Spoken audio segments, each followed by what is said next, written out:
الرحمن الرحيم الحمد لله رب العالمين والصلاة والسلام على سيد المرسلين نبينا محمد وعلى آله وصحبه أجمعين. يقول المؤلف رحمه الله تعالى عن أبي هريرة رضي الله تعالى عنه عن النبي صلى الله عليه وسلم قال سبعة يظلهم الله في ظله. আবু হুরায়রা রাদিয়াল্লাহু তাআলা আনহু বর্ণনা করেছেন যে নবী করিম সাল্লাল্লাহু আলাইহি ওয়াসাল্লাম ইরশাদ করেছেন, তিনি বর্ণনা করেছেন নবী করিম সাল্লাল্লাহু আলাইহি ওয়াসাল্লাম থেকে কাল তিনি বলেছেন সাবআতুন মানে সাবআতু আশখাসিন, এখানে আছে সাবআতুন মানে সাত, সাত দিয়ে তো আর অনুবাদ করে হবে না, তাহলে এখানে উজ্জ আছে, কি আছে? সাত প্রকারের লোক রয়েছে, হ্যাঁ, বা সাত শ্রেণীর মানুষ রয়েছে। সাবআতু আশখাসিন বা সাবআতু আসনাফিন মিনান নাস, সাত প্রকারের মানুষ আছে। ইউযিল্লুহুমুল্লাহু ফি যিল্লিহি, যাদেরকে আল্লাহ ছায়া করবেন তার ছায়ায়। ইউযিল্লুহুমুল্লাহ, আল্লাহ তাদেরকে ছায়া করবেন, ফি যিল্লিহি তার ছায়ায়, আল্লাহর ছায়া। আল্লাহর ছায়া মানে আল্লাহর ছায়ার অর্থ কি? আল্লাহর জাতের ছায়া নয়, এরকম কথা বললে কুফরি হবে। তাহলে কিসের ছায়া? হয় আল্লাহর আরশের ছায়া, যেমন অন্য আরেকটি রিওয়ায়াতে আছে ফি যিল্লি আরশিহি, তো আল্লাহর আরশের ছায়া বলা যেতে পারে ওই হাদিসের আলোকে। অথবা বলা যায় ফি যিল্লিহি মানে আল্লাহর তৈরিকৃত স্পেশাল ছায়া। যেমন কাবা হচ্ছে বাইতুল্লাহ, আল্লাহর ঘর, মানে আল্লাহর ঘর মানে কি? আল্লাহর বসবাসের ঘর, আল্লাহর স্পেশাল আদেশের মাধ্যমে যে ঘর তৈরি হয়েছে, প্রাচীন ঘর। আল্লাহ স্পেশাল আদেশ করেছেন ফেরেশতাদেরকে, আবার আদম আলাইহিস সালামকে, আবার ইব্রাহিম আলাইহিস সালামকে, যে ঘর তৈরি করো। বাইতুল্লাহ এই জন্য তার নাম। আর না হলে তো সারা দুনিয়া আল্লাহর, সমস্ত জমিন আল্লাহর, আমার বাড়িও আল্লাহর, আপনার বাড়িও আল্লাহর, এই তো বিল্ডিং আল্লাহর, আল্লাহ নাই না, সবই তো আল্লাহর। মসজিদ, মসজিদ আর একটু খাস আল্লাহর ঘর, আর বাইতুল্লাহ কাবা ঘর একেবারে খাস থেকে খাস বিশেষ আল্লাহ পাকের ঘর। তো বাইতুল্লাহ যেমন বলছি ওই রকমই আল্লাহর ছায়া, মানে আল্লাহর তৈরিকৃত ছায়া। যেমন বাইতুল্লাহ আল কাবা ঘর, বাইতুল্লাহ আল্লাহর ঘর মানে আল্লাহর স্পেশাল তৈরিকৃত আদেশ অনুক্রমে তৈরিকৃত ঘর, প্রাচীন ঘর। তো ফি যিল্লিহি মানে আল্লাহর স্পেশাল তৈরিকৃত ছায়া, যে ছায়া থাকবে বিচার দিবসে সেই ছায়া আল্লাহর ছায়া দান করবেন, অথবা আল্লাহর আরশের ছায়া বলা যেতে পারে, দুটি অর্থ নেওয়া যেতে পারে। ইয়াউমা লা যিল্লা ইল্লা যিল্লুহু, এমন এক দিনে, এমন এক দিবসে, লা যিল্লা যেখানে কোনো ছায়া হবে না, ইল্লা যিল্লুহু তার ছায়া ছাড়া, আল্লাহ পাকের তৈরিকৃত ছায়া ছাড়া, অথবা ইল্লা যিল্লুহু মানে ইল্লা যিল্লু আরশিহি, আল্লাহ পাকের আরশের ছায়া ছাড়া। সাত প্রকার লোক কারা কারা? আল ইমামুল আদিল মানে হুম, তারা হচ্ছেন, হুম এখানে উজ্জ্ব আছে, তারা হচ্ছেন আল ইমামুল আদিল। অন্য হাদিসে রয়েছে, যেটা আমি ছোটকালে মুখস্থ করছি, ইমামুন আদিলুন নাকিরা করে আছে, আল দিয়ে নাই, ইমামুন আদিলুন। শাবুন নাশা ফি ইবাদাতি রাব্বিহি, এখানে আছে, ওই হাদিস আছে শাবুন নাশা ফি ইবাদাতিল্লাহ, আগে পরেও আছে, সপ্তম মধ্যে একটু আগে পরে করেও আছে। প্রথম হচ্ছেন আল ইমাম আল আদিল, নাই পরায়ণ নেতা, শাসক। ইমাম মানে এখানে মসজিদের ইমাম নয়, যদি মসজিদের ইমামের আলাদা ফজিলত আছে, কিন্তু এখানে ইমাম মানে হচ্ছে যার ওপর ইমামতে উজমা, বৃহৎ ইমামত ন্যস্ত হয়েছে। হ্যাঁ, তো বৃহৎ ইমামত হচ্ছে দেশের নেতৃত্ব, গোটা দেশের মালিক যিনি, মুসলিম, এবং যদি ন্যায় পরায়ণ হয়, সৎ হয়, নামাজি, আল্লাহ ভীরু এবং ন্যায় বিচার করে, ন্যায় নীতি অবলম্বন করে, তার জন্য এই ফজিলত, তার জন্য এই ফজিলত আল্লাহ পাকের আরশের ছায়ায় কাল কিয়ামতে অবস্থান করবে। দুই নম্বরে হচ্ছে শাবুন নাশা ফি ইবাদাতি রাব্বিহি, এমন এক যুবক, যেই ব্যক্তি বা যেই যুবক লালিত পালিত হয়েছে। নাশা মানে লালিত পালিত হওয়া, আগে বাড়া, হ্যাঁ, বেড়েছে, বড় হয়েছে। ফি ইবাদাতি রাব্বিহি, তার রবের ইবাদতের মাধ্যমে, মানে ছোট কাল থেকে, বাল্য জীবন থেকে ও যৌবন কাল থেকে আল্লাহর ইবাদতের উপরই লালিত পালিত হয়েছে। 7 বছর বয়স থেকে বাবা মা নামাজ শুরু করিয়ে দিয়েছে, নামাজের ওপর, রোজার ওপর তরবিয়ত হয়েছে, নেক আমলের ওপর, সত্য কথা বলার ওপর, ভালো চরিত্রের ওপর, ভালো পড়াশোনার ওপর, ইসলাম শিক্ষার ওপর, এইভাবে লালিত পালিত হয়েছে। শাবুন নাশা, অন্য হাদিস রয়েছে ফি ইবাদাতিল্লাহ, আল্লাহর ইবাদত, একই অর্থ, ইবাদতে রব্বিহিম। তাহলে যুবকের ফজিলত রয়েছে, যুবকের ইবাদত এবং বৃদ্ধের ইবাদত বা বয়সপ্রাপ্ত ব্যক্তির ইবাদত পার্থক্য আছে ফজিলতের দিক দিয়ে। কারণ যৌবনকালে অনেক পাপ হওয়ার সম্ভাবনা আছে, তার মধ্যে বেশ কিছু ক্ষমতা আল্লাহ দিয়েছেন যেগুলি পাপের দিকে নিয়ে যায়, সেটাকে সে আয়ত্তে রেখেছে, কন্ট্রোলে রেখেছে। এবং যৌবনকালে ওই রকমের দূরদর্শিতা আসে না, জানি এই অন্যায় করে দিলে কি হবে, মদ খেলে কি হবে, জুয়া খেললে কি হবে, ব্যভিচারে লিপ্ত হইলে কি হবে। একটা যুবক 18 বছর, 16 বছর, 20 বছরের ছেলে তেমন বুঝে না, কিন্তু একজন 40 বছরের মানুষ, 50 বছরের মানুষ দুনিয়ার অনেক কিছু বুঝে, পরিণতি সম্পর্কে সে চিন্তাশীল, কি হইতে পারে আমার দিন দুনিয়ার ক্ষেত্রে, মান সম্মানের ক্ষেত্রে সব চিন্তা করে। এটা 18 বছরের ছেলে মান সম্মান চিন্তা করবে তার, না তার বাবা, না তার মায়ের, না তার বংশের, কোনো চিন্তা করবে না। তাহলে এইসব পাপের সম্ভাবনা এবং কারণ থাকা সত্ত্বেও সেই যুবক পাপ করেনি, নেকির কাজের উপর লালিত পালিত হয়েছে। যুবক বয়সে খেলাধুলা মানুষ ভালোবাসে।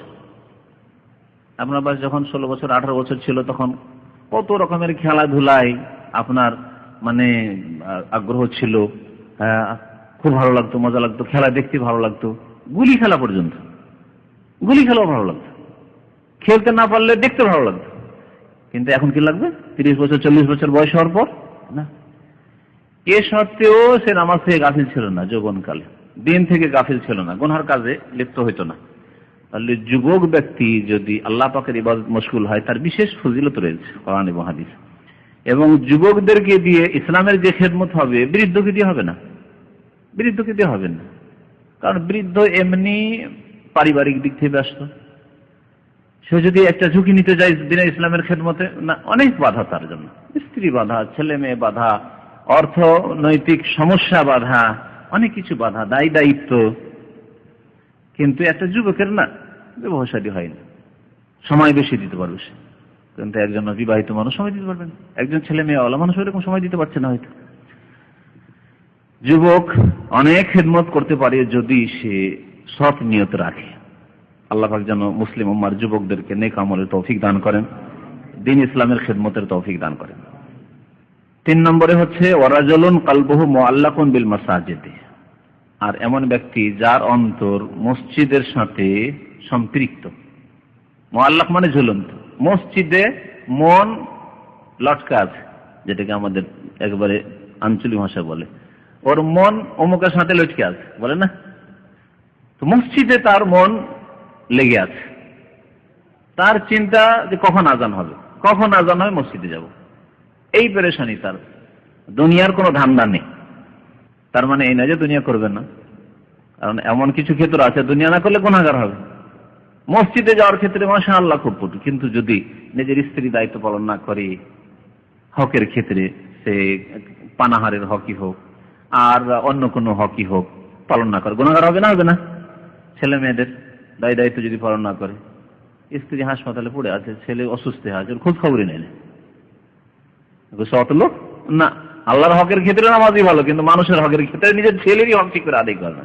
ছেলে মেয়ে অসুস্থ, খোঁজ খবরই নেই, চলে গেছে কোথায় না। তো ঠিক রাখতে হবে, দাঁড়ি পাল্লা ঠিক রাখতে হবে, আল্লাহর হক ঠিক রাখতে হবে, মানুষের হকও ঠিক রাখতে হবে।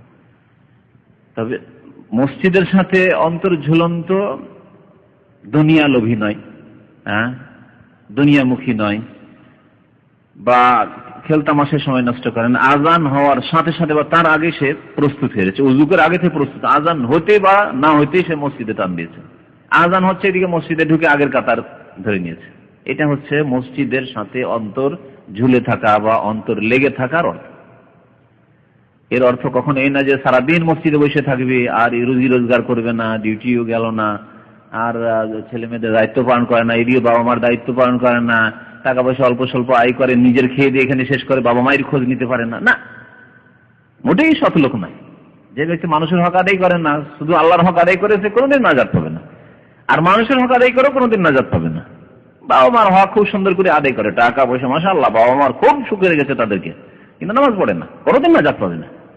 আল্লাহ পাকের হক সুন্দর করে আদায় করতে হবে, আর মানুষের হক সুন্দর করে আদায় করতে হবে, হাক্কুল্লাহ এবং হাক্কুল ইবাদ। তো মসজিদে অন্তর লেগে থাকার অর্থ তাহলে স্পষ্ট, তাই না?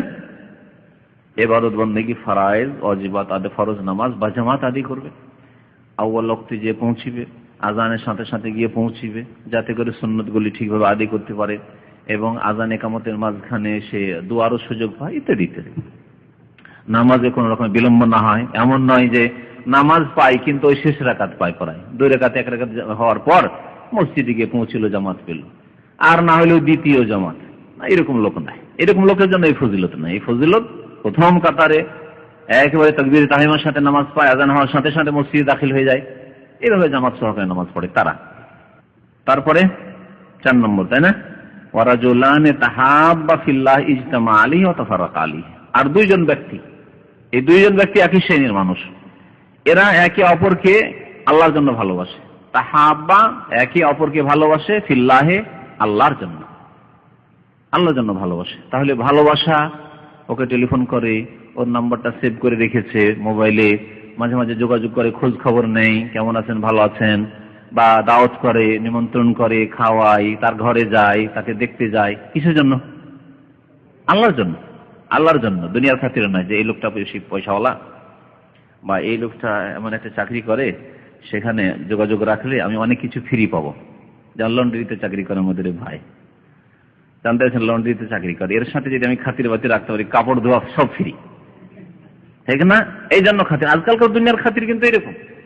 লেমুজিন আছে কারো কাছে, লেমুজিন অথবা প্রাইভেট গাড়ি, এর কাছে প্রাইভেট গাড়ি আছে, এর কাছে মাইক্রো আছে, এর সাথে খাতিরটা রাখতে পারলে যে কোনো সময়, ভাই অমুক জায়গায় আমি আছি, এক্ষুনি আসছি, ভাই আজকে এয়ারপোর্টে যাবো, হাজির।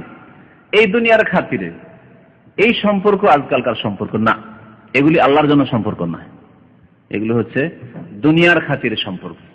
এই সম্পর্ক অধিকাংশ সময় অপছন্দনীয়, কখনো হারাম হইতে পারে, হারাম আর না হলে সব সময় অপছন্দনীয় সম্পর্ক। এই সম্পর্ক আমাদের নেই। ভাষার সম্পর্ক, আঞ্চলিকতার সম্পর্ক, ডিস্ট্রিক্টের সম্পর্ক, এলাকার সম্পর্ক, কোনো সম্পর্ক আমাদের না। আমাদের সম্পর্ক হচ্ছে আকীদা এবং ঈমানের সম্পর্ক, আমলের সম্পর্ক, আল্লাহ পাকের জন্য। আমরা সবাই আল্লাহকে বিশ্বাস করি, আমরা সবাই আল্লাহকে ভালোবাসি, আমরা সবাই আল্লাহ রাসূল সাল্লাল্লাহু আলাইহি ওয়াসাল্লামকে ভালোবাসি, আমরা সবাই দ্বীনকে ভালোবাসি, আমরা সবাই কোরআন কারীমকে ভালোবাসি, আমরা সবাই নামাজকে ভালোবাসি, আমরা সবাই মুমিন মুসলিম ভাইদেরকে ভালোবাসি। এরকম সম্পর্ক হইতে হবে। রাজুলানে 2 জন মানুষ একে অপরকে ভালোবাসে, বা 2 দল মানুষ, জরুরি নয় যে 2 জনই হইতে হবে। আপনার একদল মানুষ আরেক দলকে ভালোবাসছেন, এখানে একদল বসে আছেন, অপর তলে একদল বসে আছে, অন্য ভাষাভাষী, কিন্তু তাদেরকে আমরা ভালোবাসি, কি জন্য? ফিল্লাহ, আল্লাহর জন্য। তারাও দিন শিখে, আমরাও দিন শিখি, তারাও সুন্নাত মোতাবেক আমল করে, শিরক বিদআত করে না, আমরাও করি না, তারাও নামাজি মানুষ, আমরাও নামাজি মানুষ, সেই জন্য ভালোবাসি। তো 2 জন মানুষ বা 2 দল মানুষ তাহাব্বা ফিল্লাহ, আল্লাহর জন্য ভালোবাসে একে অপরকে, ইজতামা আলাইহি, এবং একত্রিত হয় এর ওপর, ওয়া তাফাররাকা আলাইহি, আর পৃথক হয় এরই ওপর। এর অর্থ বাকি কে বলতে পারে? আমি অনুবাদ করলাম, এর ব্যাখ্যা করবে। হ্যাঁ, মানে ইজতামা আলাইহি মানে কি? তাহলে আল্লাহর জন্য সম্পর্ক রাখে। ওয়া তাফাররাকা আলাইহি মানে যদি সম্পর্ক ছেদ করতে হয় আল্লাহর জন্য। লোকটার সাথে ভালো খাতির ছিল, কিন্তু হঠাৎ করে দেখলাম যে না, লোকটা নামাজ ছেড়ে দিচ্ছে, ফজর নামাজ যায় না। নসিহত করলাম, উপদেশ দিলাম, শোনেন না। আজকাল ফিল্ম দেখা শুরু করেছে, কোনো সম্পর্ক নেই। হ্যাঁ, টেলিফোন নম্বর ছিল, ডিলিট, দরকার নেই, পারলাম না। ও দিনের দিকে আসবে না, ওর সাথে আমার দিনের আল্লাহ এবং রসুলের জন্য খাতির ছিল, ইসলামের জন্য খাতির ছিল, আর কোনো খাতির নেই। এটি হচ্ছে ইজতামা আলাইহি, বন্ধুত্ব স্থাপন করলো। ইজতামা আলাইহি তাহলে বন্ধুত্ব স্থাপন করলো আল্লাহর জন্য, তাফাররাকা বন্ধুত্ব ছিন্ন করলো আল্লাহর জন্য, এটি একটি অর্থ। আর কেউ কেউ বলেছেন যে দেখা সাক্ষাৎ করে, ইজতামা মানে দেখা সাক্ষাৎ করে, ইজতামা আলাইহি যদি দেখা সাক্ষাৎ করে একে অপরের সাথে, হ্যাঁ, তাহলে আল্লাহর সন্তুষ্টির জন্য দেখা সাক্ষাৎ করলেও আল্লাহর সন্তুষ্টির জন্য, দুনিয়ার গরজে নয়। কখনো দুনিয়ার গরজ মানুষের সাক্ষাৎ করতে হবে, কিন্তু উদ্দেশ্য আমাদের হাসপাতালে দেখতে গেছি, দিনের গরজ। আপনার সাথে দেখা সাক্ষাৎ করতে গেছি, আপনার খোঁজ খবর নিচ্ছি বা আপনি নিচ্ছেন, দিনের গরজ, আল্লাহর জন্য। আর যদি পৃথক হয়, দূরে চলে গেছে, তার মানে এই নাই যে ভুলে গেছি, আল্লাহর জন্য ভালোবাসে। আপনি আছেন বাংলাদেশে, এক্সিট চলে গেছেন, আরেকজন আছে সৌদি আরবে, তো ভালোবাসে, কারণ আমার দিনই ভাই।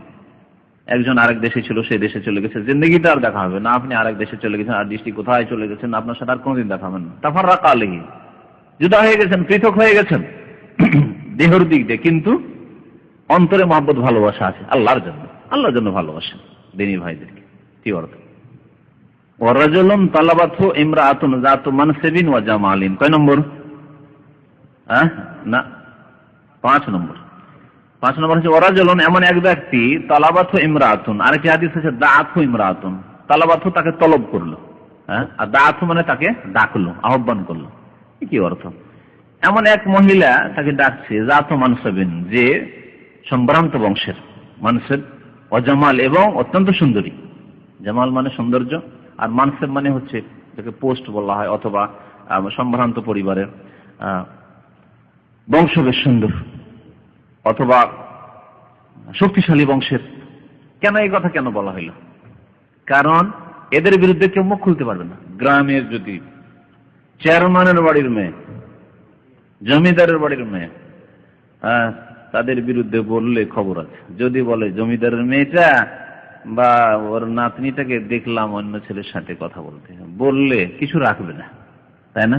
এই জন্য দেখেও বলতে পারা যাবে। কিন্তু গরিবের মেয়ে হইলে মিথ্যা কথা বলে দিলে কি করবে? গ্রাম গঞ্জে এইরকম অনেক মিথ্যা অপবাদ দেওয়া হয় গরিব, অসহায়, দুর্বলদের উপর। বংশের দিক দিয়ে দুর্বল, লাঠির দিক দুর্বল। আমাদের সাথে কি বলে? এদের লাঠি বেশি, ওদের লাঠি কম। তো লাঠি নেই, ক্ষমতা নেই, যা ইচ্ছা তাই বলে নিল না। তো এই মহিলা ডাকছে প্রভাবশালী বংশের, কেউ কিছু বলতে পারবে না। যদি জানেও লোক, সমাজের লোক, যে এই কুকাজ করছে অমুক পরিবারের কোনো মহিলা বা কোনো মেয়ে, তবুও জবান খুলতে পারবে না, জিভা কেটে নেবে, ভয় আছে লোকের, সমাজের। আর সৌন্দর্যতাও আছে, আকর্ষণ, ওতেও একটা আকর্ষণ আছে। আর ডাকছে যে আসো, আমার বাড়িতে আসো, কেউ কিচ্ছু বলবে না। বড় বড় পয়সাওয়ালা এবং যারা পদে নেতৃত্বে রয়েছে তাদের অবস্থা এরকম। তাদের বাড়ির খোঁজ খবর কে নিতে পারে? আর যদি খোঁজ খবর জানে, কে বলতে পারে? জান দেবে, গন্ডা লাগিয়ে দেবে, গন্ডা দিয়ে মারিয়ে দেবে। তো যেমন ইউসুফ আলাইহিস সালামকে ডেকেছিল কে? জুলাইখা। রানী, রানী নিজে ডাকছে। কারো বলার ক্ষমতা আছে? সারা বংশকে শেষ করে দেবে রাজা।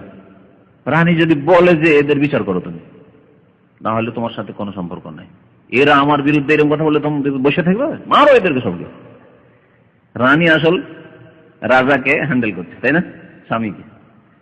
তারপরে ওই অবস্থায় বেঁচে থাকা গুনাহ থেকে যেমন তেমন কথা নয়, যেমন তেমন ইমানের ব্যাপার সেবা নয়। সেই সময় ওই নেক ব্যক্তি, সৎ ব্যক্তি বলছে কি, ফাকালা ইন্নী আখাফুল্লাহ, আমি আল্লাহকে ভয় করি। আল্লাহ পাক দেখছেন, এবং আল্লাহ পাক সবার চাইতে সর্বশক্তিমান, তোমার বংশের চাইতে বেশি শক্তিমান। দুনিয়ার কোন লোক যদি কিছু নাও বলতে পারে, গ্রামের লোক কিছুই না বলতে পারে, আল্লাহ পাক রব্বুল আলামিন পকড়াও করবেন, ধরবেন, ছাড়বেন না। ইন্নী আখাফুল্লাহ, আমি আল্লাহকে ভয় করি। একে আল্লাহ পাক তার স্পেশাল ছায়া দান করবেন কিয়ামতের দিবসে।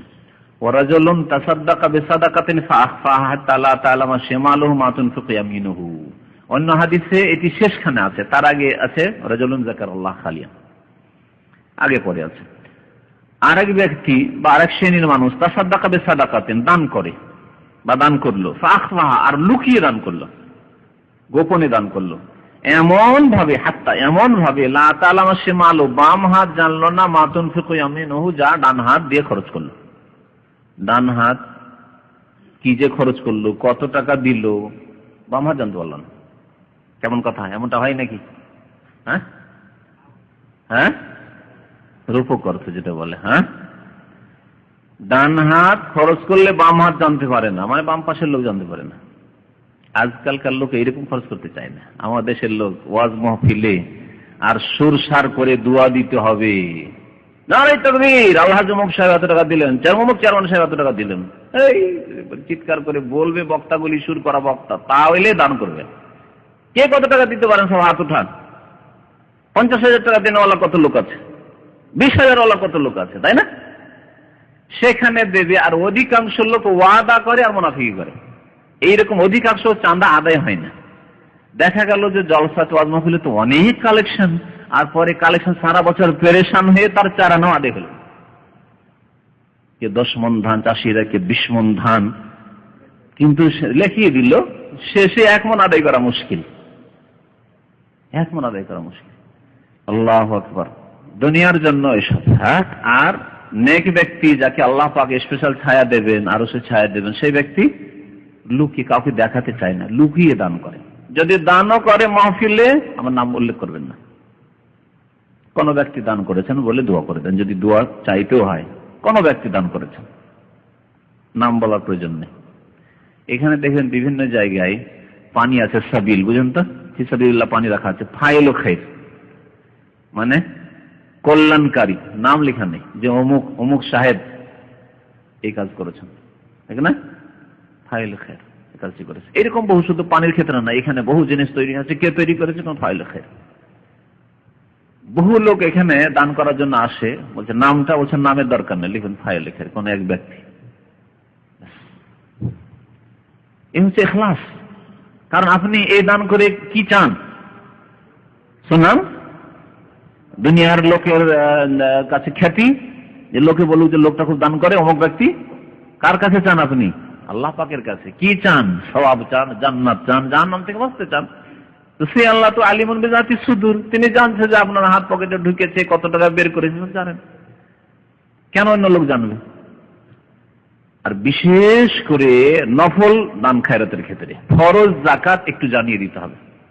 এখানে সাদকার কথা বলা হয়েছে, আর সাদকা মানে এখানে নফল দান, যদিও কখনো কখনো যাকাতকে সাদকা আরবি ভাষায় বলা হয়। আমাদের দেশের ভাষায় সাদকা মানে অতিরিক্ত দান খায়রাত, তাই না? আর যাকাত মানে ফরজ। যাকাত একটু মানুষকে জানিয়ে দিতে হবে, এই মাসলা মনে রাখবেন। জানা আছে না নেই? যাদের জানা নেই আজকে জানেন, যাকাত একটু জানিয়ে শুনিয়ে দিতে হবে। তার মানে আপনি প্রচার করে বাড়াবেন না গ্রামে, কিন্তু দেন, আসছে লোকজনকে দিচ্ছেন, এইরকম দেন, যাতে গ্রামবাসী আশেপাশের লোক জানতে পারে যে লোকটা যাকাত দেয়। কেন? কারণ যদি আপনি গোপনে দান করে দেন, এত টাকার মালিক, শুনি এর 5,000 রিয়াল সৌদি আরবে বেতন, আর জীবনে কোনোদিন দেখলাম না যে কাউকে গরিব মিসকিনকে কিছু দান করলো, বলবে না? কিরিপন বকিল হারাম খায়, যাকাত খায়, নিজের যাকাত নিজেই খায়, বলবে না? ওই রকমই যদি কোন লোক ঘরে নামাজ পড়ে, ফরজ নামাজ, কি বলবো ওকে? বেনামাজি। ফজর নামাজে জান্নাত, আপনি কি আশেপাশের প্রতিবেশীদের কাছে আপনি বেনামাজি, সেই জন্য ফরজ নামাজ মসজিদে গিয়ে জামাতে পড়তে হবে। যাকাত গ্রামে গিয়েছেন, আল্লাহ পাকে যাকাতের তৌফিক দিয়েছেন, নেশাবে পৌঁছে যাকাত আছে, যাকাত দেন, যাতে গ্রামবাসী কমপক্ষে জানতে পারে। পরিমাণ জানা যায় না, কিন্তু যাকাত দিচ্ছেন আপনি, এরকম।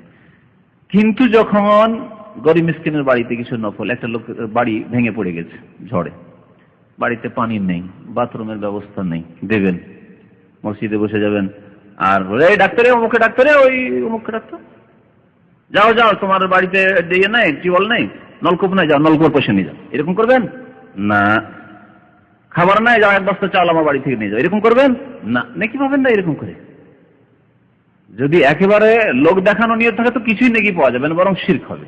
তাহলে এই ক্ষেত্রে কি করতে হবে? লুকিয়ে লুকিয়ে। ওমর রাদিয়াল্লাহু তাআলা রাতের অন্ধকারে নিজের কাঁধে পিঠে আটার বস্তা উঠিয়ে রাতের অন্ধকারে বাড়িতে বাড়িতে গরিবের বাড়ি দিয়ে আসতেন, বিধবার বাড়িতে দিয়ে আসতেন, লুকিয়ে। তাহলে টাকা দিবেন মানুষের সামনে না, এটা গরিব লোক, বাড়িঘর ভেঙে পড়ছে, অথবা বাথরুম করতে হবে, কিছু করতে হবে, প্রয়োজন আছে, বুঝতে পারছেন, চিকিৎসা ছেলে মেয়েদের করতে হবে, গ্রামের লোকে জানে না, লুকিয়ে তার বাড়িতে যান, বাড়িতে দেখা করতে গেলেন, তার হাতে ধরেই দিলেন, কোন লোকে জানতে দিলেন, হাতে ধরালেন, পাশের লোক জানতে পারলো না, বা লোক আছে বাইরে থাকেন, আমি একটু ওর সাথে কথা বলবো, চলেন সে ভিতরে যায়, ভিতরে গিয়ে লুকিয়ে দিয়ে চলে আসলে, কেউ জানতে পারলাম না। এটি হচ্ছে যে ডান হাত দান করলো, বাম হাত জানতে পারলেন না, এর অর্থ। আমাকে বলবেন, আপনার যদি সততা থাকে তো বলবেন যে দেখেন আপনাকে দিচ্ছি, আপনি কাউকে বলবেন না, এটা আপনার অতিরিক্ত ইখলাস। তারপরে যদি সে কোথাও বয়ান করে সেটা আপনার দোষ নেই। তো এইভাবে দান করতে হবে। আল্লাহ পাক রব্বুল আলামিন কোরআনে বলছেন, ইন তুবদুস সাদাকাতি ফানি'মা হিয়া, তোমরা যদি যাকাত সাদকা প্রকাশ করে দাও তাহলে এটি ভালো, এটা ফরজ যাকাতের ক্ষেত্রে। অথবা আরেকটি ক্ষেত্রে, নফলের ক্ষেত্রে, কখন দেখছেন যে আমার দাম দিয়ে এই বড় কাজ হবে না, একটা মসজিদ তৈরি করতে হবে, আমি 10,000 টাকা দেবো, 10,000 টাকা মসজিদ হবে না, 2 লাখ টাকা লাগবে, তাহলে কি করতে হবে? জানিয়ে দেন, না আমি মাহমুদ, আমি 10,000 টাকা দিলাম। গ্রামের পয়সাওয়ালারা তখন দেখে, মাহমুদ যদি ওর 2,000 1,500 টাকা বেতনে যদি 10,000 টাকা দিতে পারে, তো আমাকে কত টাকা দেওয়া উচিত? জমিদার, আমার অনেক জমি জায়গা আছে, আমার অনেক ধন সম্পত্তি, অনেক বড় ব্যবসা আছে, আমি 20,000 টাকা দেবো, তখন কম্পিটিশন, প্রতিযোগিতা শুরু হয়ে যাবে, তাই না? তো এইরকম যদি থাকে অবস্থা, তাহলে তখন জানিয়ে দিতে হবে, নফল দান খায়রাত হইল। কিন্তু এইরকম যদি অবস্থা না থাকে তো জানিয়ে নাই। আল্লাহ পাক বলছেন, ওয়াইন তুখফুহা ওয়া তুতুহাল ফুকারা, আর তোমরা যদি গোপনে দাও ফকিরকে দেওয়ার সময়, তাহলে ফকির গরিবকে কাউকে দিচ্ছেন, তখন মানুষকে জানাবার দরকার নেই, তখন গোপনে দিয়ে দেন। গোপনে দিলে এক ফায়দা, আপনার আন্তরিকতা বাড়লো যে আমি আল্লাহ সন্তুষ্টের জন্য দিলাম, মানুষকে মোটেই জানতে দিলাম না। এক। 2 নম্বর, আর কোন ফায়দা? হ্যাঁ, ওই লোকটা সম্মানহানি হলো না, ওই লোকের সম্মানহানি হলো না। দেখতে চেহারা খুবই সুন্দর, কিন্তু তার 5-7টা ছেলে মেয়ে অসুস্থ, চিকিৎসা করতে পারেন না, ওকে যদি লোকের সামনে দেন লজ্জা পাবে, টাকা পয়সা নিতেই চাইবে না, হয়তো না না না আমি টাকা পয়সা যাকাত বা দান করার নিব না, কিন্তু ওকে লুকিয়ে বাড়িতে দেন, ও নেবে, কারণ প্রয়োজন আছে। মান সম্মানটাও ঠিক থাকলো সমাজে, কেউ বলবে না যে সাদকা খাওয়া লোক, এরকম বলবেন না, তার মান সম্মান নষ্ট হলো না। মান ইজ্জত মুমিনের নষ্ট করাও গুনার কাজ, লুকিয়ে যদি দান করা যায় তো এই ফায়দাও রয়েছে। ওয়ারাজুলুন যাকারাল্লাহ আযজা ওয়া জাল্লা খালিয়ান, আরেক লোক যে আল্লাহর জিকির আজকার করে, আল্লাহকে স্মরণ করে নির্জনে, আল্লাহকে স্মরণ করে নির্জনে, ফাফাদাত আইনাহু, অতঃপর তার 2 চক্ষু দিয়ে অশ্রু প্রবাহিত হয়ে যায়। ফাফাদাত, ফাদা ইয়াফিযু মানে বহে যাওয়া, অশ্রু প্রবাহিত হয় তার 2 চক্ষু দিয়ে, আল্লাহকে স্মরণ করা। তাহলে এইরকম জিকির আজকাল তসবিহওয়ালাদের হচ্ছে নাকি? যারা হাতে তসবিহ নিয়ে ঘুরছে, তাদের দেখেছেন কোনদিন তসবিহ নিয়ে এই করছে আর চোখ দিয়ে পানি বের হয়েছে? কোনদিন দেখা যায় না। তাহলে কি ধরনের জিকির আল্লাহ পাকের হইতে হবে এতে শেখানো হয়েছে। আল্লাহকে এমন অন্তর দিয়ে ডাকছেন, সুবহানাল্লাহ সুবহানাল্লাহ, আলহামদুলিল্লাহ, আস্তাগফিরুল্লাহ ওয়া আতুবু ইলাইহি, অথবা কখন হাত উঠিয়ে, সেটা আল্লাহর জিকির। আল্লাহর জিকির মানে শুধু এই নয় যে 2-4টি কাজ যে প্রচলিত আমাদের দেশের জিকির। আল্লাহ পাকের কাছে দোয়া করছেন আপনি, এটা আল্লাহর জিকির, কারণ দোয়া করছেন মানে আল্লাহকে স্মরণ করছেন আপনি।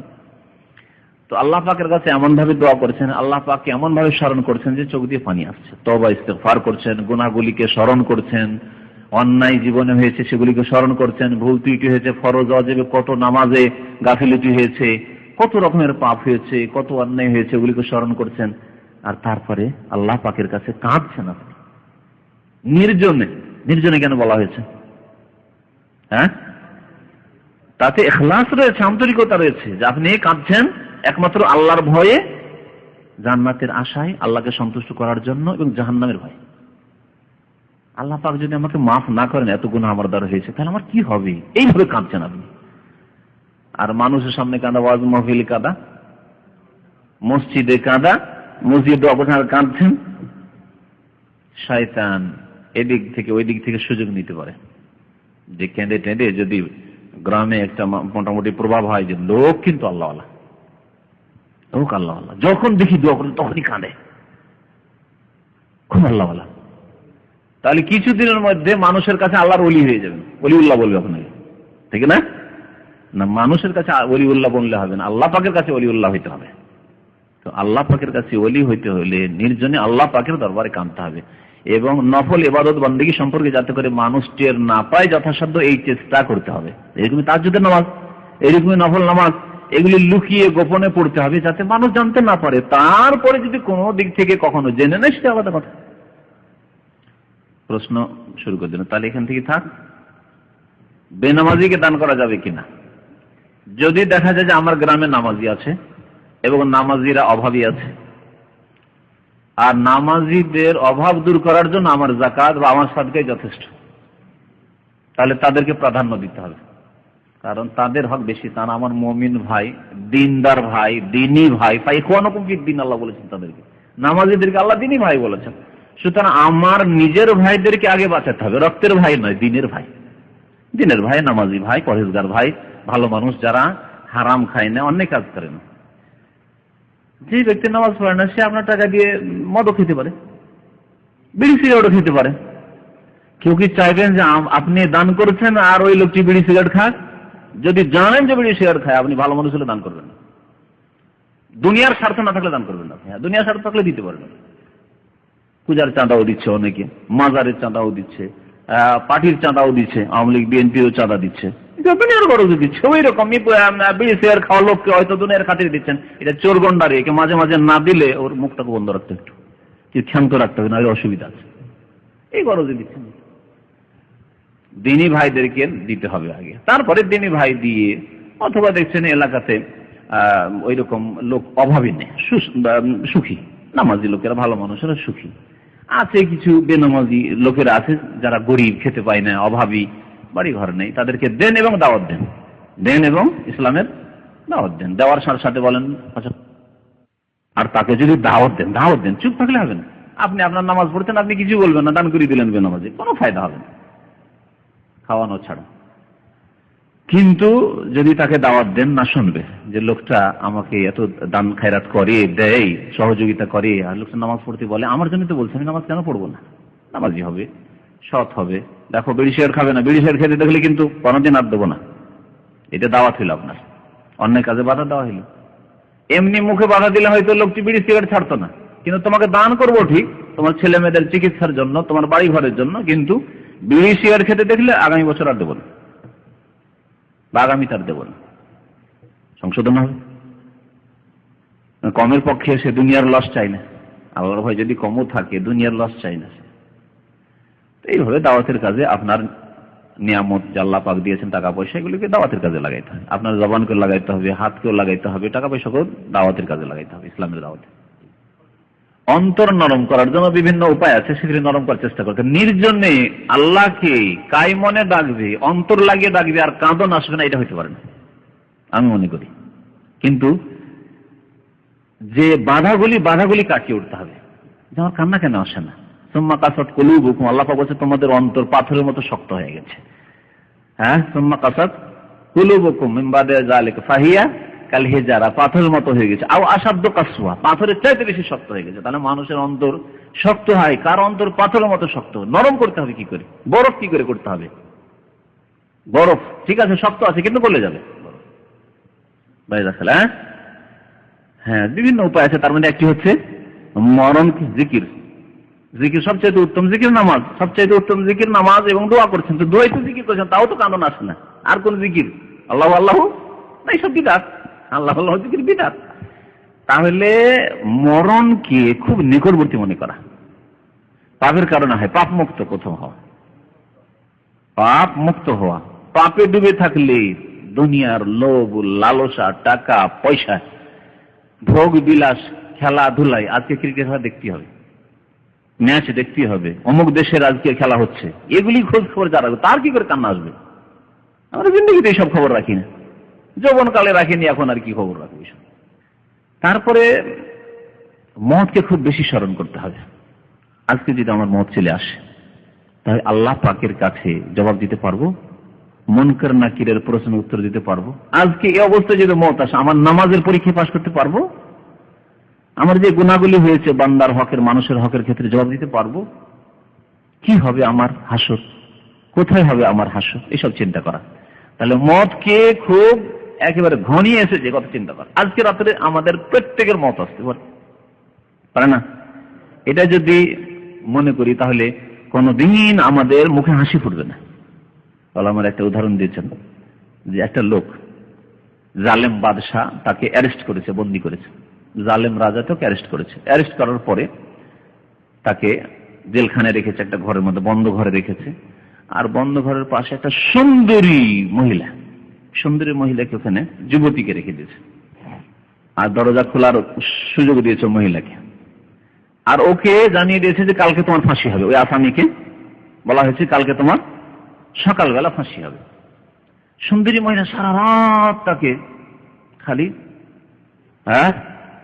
ফুসলাচ্ছে, যেটাকে বলে সুড়সুড়ি দিচ্ছে, হাসো, আরে কি করবে, যা ইচ্ছে তোমার, এই করেছে। জেনা করতে পারবে? বলেন, এই জালেম রাজা, প্রভাবশালী রাজা বলেছে সকালবেলা 6টার সময় তোমার ফাঁসি হবে। সারা রাত একজন যুবতী সুন্দরী ওই যুবকের পিছে লেগে আছে, যা করবার তুমি করো, করবে, কুকাজ করবে, পাপ করতে পারবে? সমস্ত প্রভাবশালী রাজা, শাসক চাইতে বড় প্রভাবশালী, সর্বশক্তিমান, আলা কুল্লি শাইইন কাদির আল্লাহ পাক রব্বুল আলামিন, তিনি বলেছেন যে তোমাদের মত অত্যন্ত নিকটবর্তী, তোমার মত সকাল 6টা নয়, এখনই হইতে পারে। কিন্তু আমরা তো ওই ঈমান নিয়ে চিন্তা করি না, আসলে ওই ঈমান নিয়ে চিন্তা করি না। তাহলে যে কোনো সময় আমাদের এই মুহূর্তে মত আসতে পারে, আর একটি মহিলা ইশারা দিচ্ছে, ও টেলিফোন করছে, মিস কল চলে এসছে। তারপরে শয়তান সুশুরি দেওয়া শুরু করলে, যে মিস কল একটা মহিলা যখন আসলো কেটে দিল, দেখি আমি করি, আমি কথা বলি, শুরু করে দিলেন নাজায়েজ সম্পর্ক।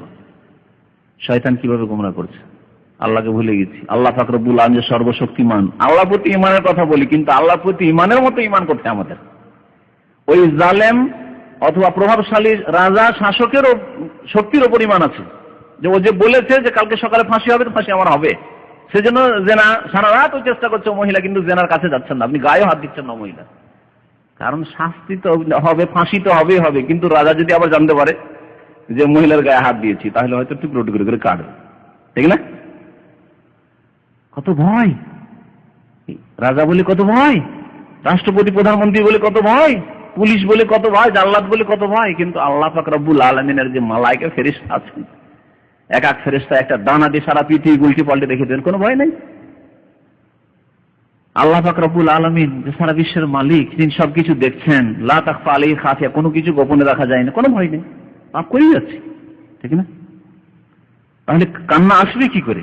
যখন এই রকম আখিরাত স্মরণ করবেন, মওতকে বেশি বেশি স্মরণ করবেন, দুনিয়াকে তুচ্ছ মনে করবেন, দুনিয়ার লোভ লালসাকে কমিয়ে নিয়ে আসবেন, আর বেশি বেশি আল্লাহকে স্মরণ করবেন, এটাও জরুরি। ফরজ ওয়াজিব তো আছে জিকির আজকার, কিন্তু রাস্তায় চলতে ফিরতে তওবা ইস্তেগফার বেশি বেশি করবেন, আস্তাগফিরুল্লাহ পড়বেন, যখন তখন লা ইলাহা ইল্লাল্লাহ পড়বেন, লা হাওলা ওয়ালা কুওয়াতা ইল্লা বিল্লাহ পড়বেন, এগুলো সুন্নতি জিকির আজকার।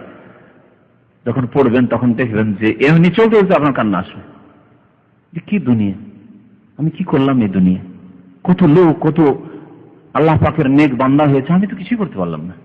কত লোক তাহাজ্জুদ পড়ে, আমি ফরজ এখনো ঠিক করতে পারি না, ফজরের জামাতে উঠতে ঠিক করে পারি না, আর উঠলেও যায় শেষখানে গিয়ে পৌঁছি। এইভাবে তখন সংশোধন হবে, ঈমান তাজা হবে, চোখে পানি আসবে।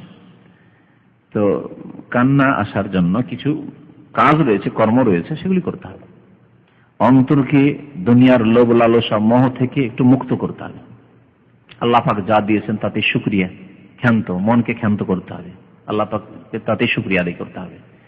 জি, হারাম পথ অবলম্বন করতে হবে না, হারাম রিজিক থেকে বাঁচতে হবে। তাহলে ইনশাআল্লাহ তাআলা আল্লাহ পাক তখন অন্তরে ভয় ভীতি দেবেন, চোখে কান্না আসবে। চোখে কান্না তার এমনি আসে না, ভান করা কান্না, ওই যে মানুষের সামনে হয় সব, অনেক সময় ভান করা কান্না হয়, সবার নয়, কিন্তু অনেকের ভান করা কান্না হয়। কিন্তু নির্জনে যে কান্না, কিন্তু অন্তর থেকে, নির্জনে যদি চোখের পানি আসে, এটি কিন্তু অন্তর থেকে, অন্তরের ভয় ভীতির সাথে চোখে পানি এসছে। এইরকম কান্না আল্লাহ পাকের কাছে করতে হবে, যা হাদিসে বলা হয়েছে ফাফাযাত আইনাহু। আল্লাহ পাক যেন আমাদেরকে তৌফিক দান করেন, নেক আমলের তৌফিক দান করেন। আল্লাহ পাক আখিরাতমুখী হওয়ার তৌফিক দান করেন। আল্লাহ পাক দুনিয়াতে আমাদের বরকত দান করেন। আল্লাহ পাক আমাদের দুনিয়া এবং আখিরাতে সুখী করেন। রব্বানা আতিনা ফিদ দুনিয়া হাসানাহ ওয়া ফিল আখিরাতি হাসানাহ ওয়া কিনা আযাবান নার। সাল্লাল্লাহু আলা নবিয়িনা মুহাম্মদ ওয়া আলা আলিহি ওয়া সাহবিহি আজমাইন।